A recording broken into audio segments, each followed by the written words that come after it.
Hello friends, मेरा नाम है Gajendra Singh.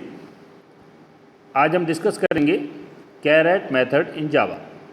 Carat method string class को बिलोंग करता है। तो आइए देखते हैं कैरेट मेथड के बारे में हम जानते हैं ये किस तरह से काम करता है।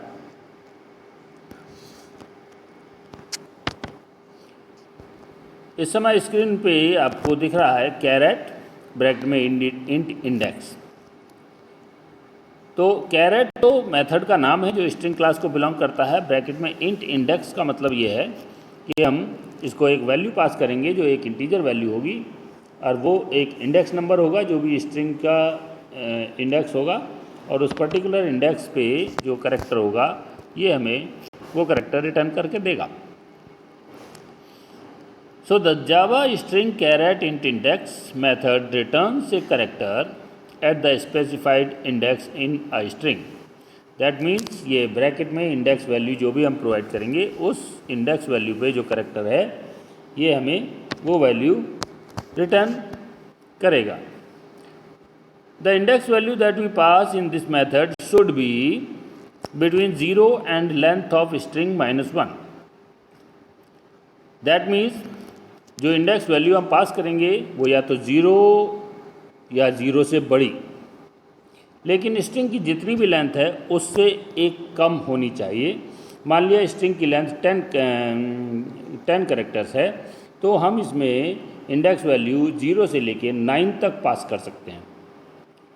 दैट मीन्स स्ट्रिंग की जो भी लेंथ है उससे एक कम वैल्यू हम यहाँ पास कर सकते हैं। ये हमारी लिमिटेशन है। If the index value passed to caret method is less than 0 or greater than or equal to the length of the string,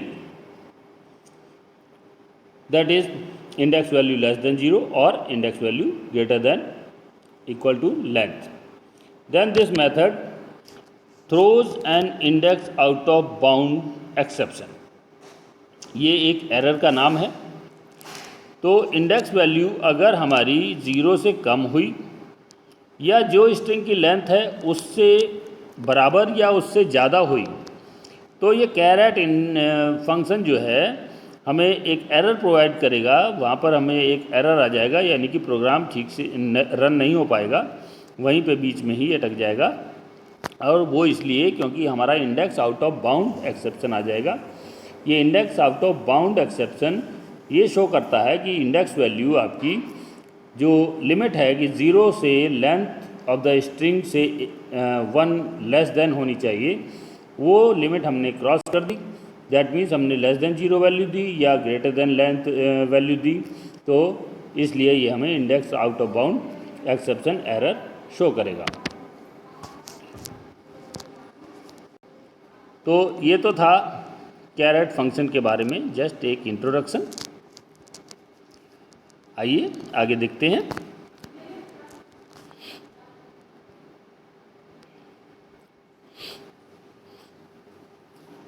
carat method use करने का क्या तरीका है, आइए देखते हैं। हमने एक स्ट्रिंग इंस्टेंस बनाई जिसका नाम हमने str दिया।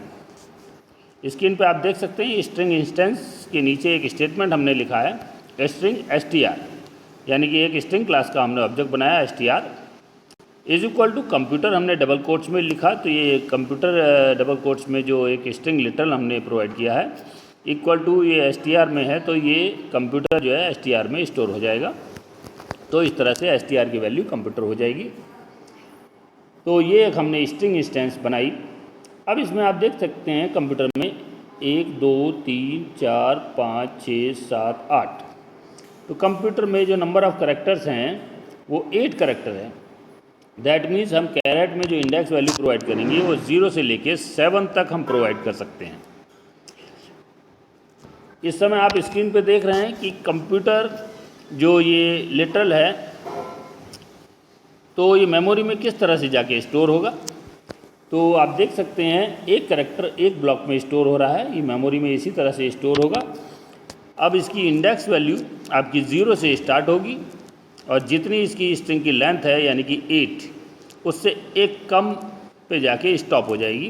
दैट मीन्स सी आपका 0 पोजीशन पे है, ओ आपका 1 पोजीशन पे है, M 2 position, that is index, P आपका 3rd इंडेक्स पे है, यू आपका 4th इंडेक्स पे है, टी आपका 5 इंडेक्स पे है, ई आपका 6 इंडेक्स पे है और आर आपका 7 इंडेक्स पे है। तो इस तरह से नॉर्मली हम अपनी डे टू डे लाइफ में 1 से काउंटिंग करते हैं, बट यहाँ पर मेमोरी में इसकी इंडेक्स वैल्यू हम 0 से काउंट करेंगे, इसीलिए लेंथ जितनी भी है उससे एक कम तक ये वैल्यू जाती है। दैट मीन्स स्ट्रिंग में 8 कैरेक्टर हैं तो लास्ट कैरेक्टर आपका 7 होगा, क्योंकि 1 less than the length of the string होता है।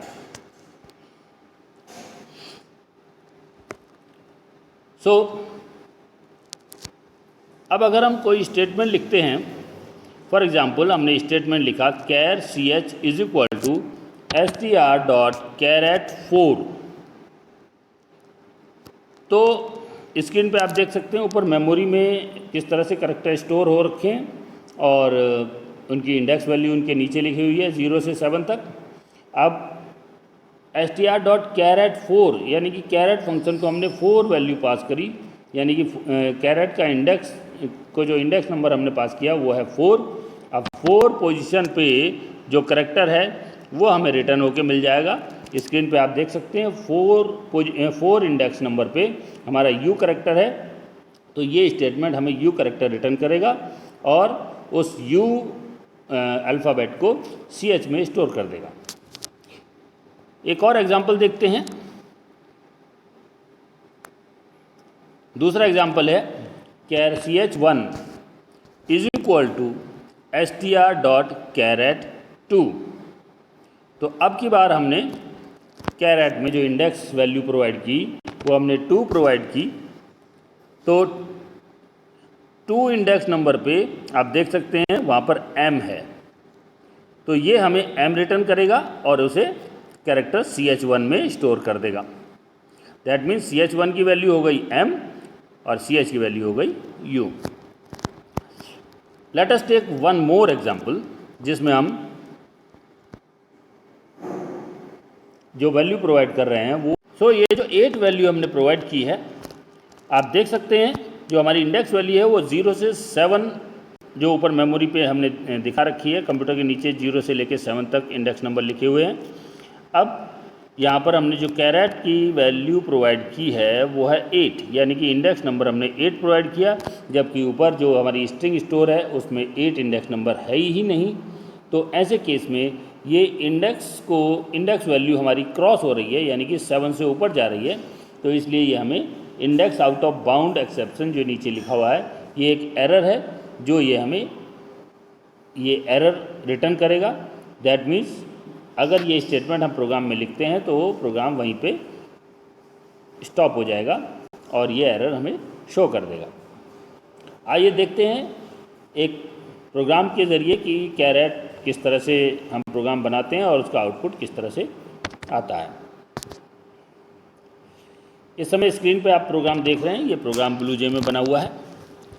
सबसे पहले हमने पब्लिक क्लास कैरेट EG ये हमने एक एग्जांपल लिया,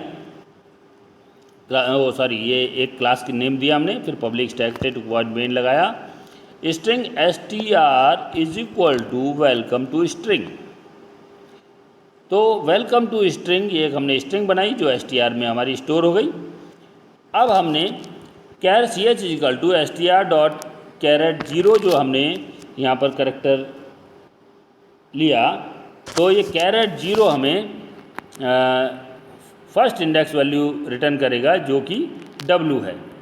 इसी तरह से सेकंड स्टेटमेंट है ch1 में हमने str.char@5 लिख रहे हैं। स्क्रीन पे आप देख सकते हैं इट विल रिटर्न m, क्योंकि 5th पोजीशन पे हमारा m होगा। Char ch2 is equal to str.char@11 position पे हमारा s कैरेक्टर है, तो ये हमें s वैल्यू रिटर्न करेगा। तो इस तरह से हमारा ये प्रोग्राम की वर्किंग होगी। इसके बाद ये 3 स्टेटमेंट हम प्रिंट कर रहे हैं, जिसमें ये प्रिंट हो रहा है कि system.out.println character eight position 1 is CH। Next है पोजीशन हमने उसमें 6 दे दी है CH1, और थर्ड वाले में हमने पोजीशन 11 दे दी है जिसमें हम CH2 प्रिंट करेंगे। यानी कि CH की जगह आपका W प्रिंट होगा, CH1 की जगह आपका प्रिंट होगा M, और CH2 की जगह आपका प्रिंट होगा S। So let us discuss this thing in detail. तो जो हमने स्ट्रिंग पीछे जो हमने प्रोग्राम बनाया, उस प्रोग्राम में जो हमने स्ट्रिंग वैल्यू ली वो है वेलकम टू स्ट्रिंग्स। सो STR में वेलकम टू स्ट्रिंग्स स्टोर हो गया। STR को जो कंप्यूटर में कंपाइलर ने मेमोरी प्रोवाइड की, तो उस मेमोरी पे जो एक ब्लॉक में एक करैक्टर स्टोर हो जाएगा। तो ये आप मेमोरी में वेलकम टू स्ट्रिंग्स कुछ इस तरह से स्टोर होगा जो आपको स्क्रीन पे दिख रहा है। अब इसकी इंडेक्स वैल्यू जो कि 0 से लेके 17 तक जा रही है। आप देख सकते हैं इसमें 7 पोजीशन पे स्पेस है, 10 पोजीशन पे भी स्पेस है, यानी कि स्पेस को भी हम काउंट में लेंगे। तो इस तरह से ये 0 से 17 तक हमारा इंडेक्स वैल्यू प्रोवाइड हुई। लास्ट इंडेक्स वैल्यू 17 है, स्टार्टिंग विद 0। सो जो हमारा स्टेटमेंट था CH इजिकल टू कैरेट 0, तो कैरेट 0 पे हमें वैल्यू मिलेगी W, तो वो CH में W स्टोर कर देगा। दूसरा स्टेटमेंट था हमारा CH1 is equal to STR dot charAt 5, तो 5 पोजीशन पे हमारा M करेक्टर है, तो CH1 में हमारा M वैल्यू आ जाएगी। फिर तीसरा स्टेटमेंट था हमारा CH2 is equal to STR dot charAt 11 position पे हमारा S करेक्टर है, तो ये S करेक्टर CH2 में स्टोर हो जाएगा। इस तरह से ये तीनों करेक्टर हमारे स्टोर हो जाएंगे।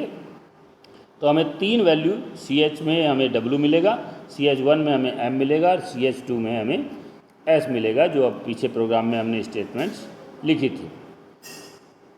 अब इन तीनों को प्रिंट करने के लिए जो हमारी नीचे 3 स्टेटमेंट दी हुई हैं, system dot out dot println character at position 1 is CH, यानी कि यहाँ पर हमारा W प्रिंट हो जाएगा। दूसरा स्टेटमेंट है हमारा character eight position 6 is CH1, 6 position पे आपका M है। अब यहाँ पर आप सोच रहे होंगे यहाँ पोजीशन 1 लिखा है और ऊपर शो हो रहा है कि 0 पे W है। तो वो इसलिए है क्योंकि हम अपनी डेली लाइफ में 1 से काउंटिंग करते हैं, तो हम इसलिए पोजीशन 1 से काउंट करेंगे। हमारी पोजीशन 1 2 3 4 इस तरह से चलेगी, लेकिन मेमोरी में ये इंडेक्स वैल्यू 0 1 2 3 4 चलती है। दैट मीन्स 0 इंडेक्स वैल्यू पे जो W है वो हमारी डेली लाइफ के कैलकुलेशन के अकॉर्डिंग वो हमारा पोजीशन 1 कहलाएगा। यानी कि पोजीशन 1 जो है वो मेमोरी में इंडेक्स वैल्यू 0 है, तो इसीलिए पोजीशन 1 पे हमारा CH आ रहा है। इसी तरह से ये स्टेटमेंट आप देख रहे हैं कैरेक्टर एट पोजीशन 6, तो पोजीशन 6 अगर आप इसे 1 से काउंट करेंगे तो ये जो M5 इंडेक्स पे दिख रहा है वो आपका 6 पोजीशन ही कैलकुलेट होकर आएगी, तो इसलिए CH1 की जगह आपका M प्रिंट हो जाएगा। इसी तरह से जब आपका 11 पोजीशन दिख रही है तो ये एक्चुअली यहाँ पर गलत प्रिंट हो गया है, ये 11 नहीं, ये 12 पोजीशन होनी चाहिए।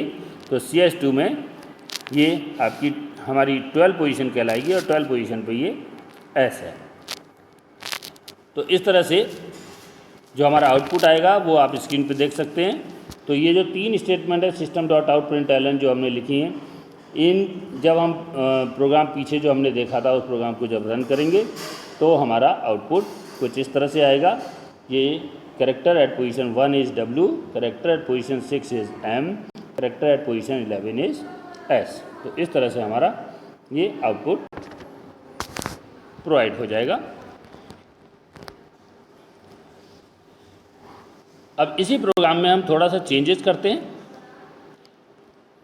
एक स्टेटमेंट इसमें हम और ऐड करेंगे, अब वो आप देख सकते हैं स्क्रीन पे वो स्टेटमेंट। बाकी कंप्लीट प्रोग्राम वैसे ही है, बस स्क्रीन पे ये जो येलो कलर से हाईलाइट हो रखी है और ये char CH3 is equal to STR dot charAt -1, ये ग्रीन बॉक्स जो आपको दिखाई दे रहा है इसमें जो स्टेटमेंट लिखी है इसमें देखिए हमने -1 इंडेक्स वैल्यू प्रोवाइड की है।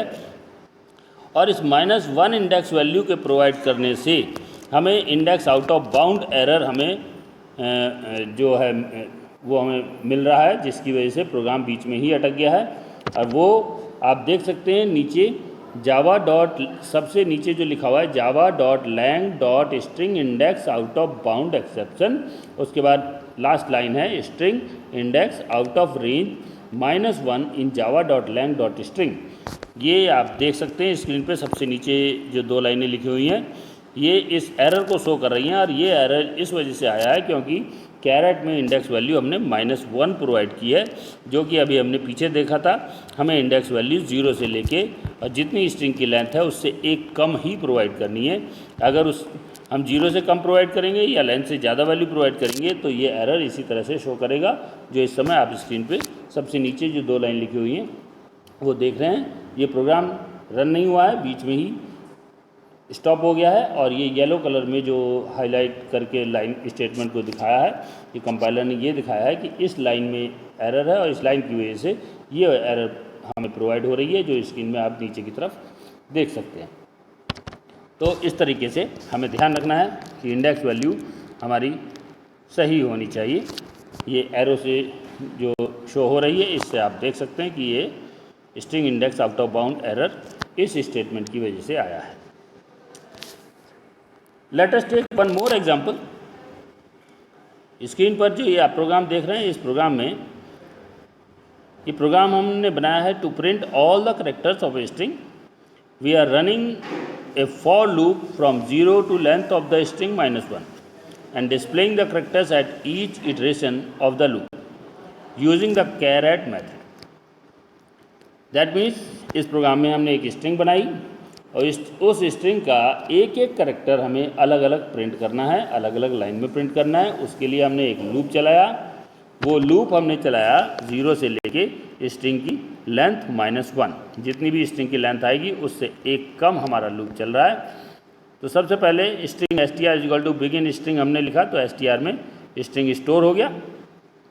उसके बाद हम ये लूप वाली स्टेटमेंट चला रहे हैं। लूप में हमारा इंडेक्स i 0 से स्टार्ट हो रहा है, फिर जितनी भी लेंथ है स्ट्रिंग की उससे एक कम चलेगा i++।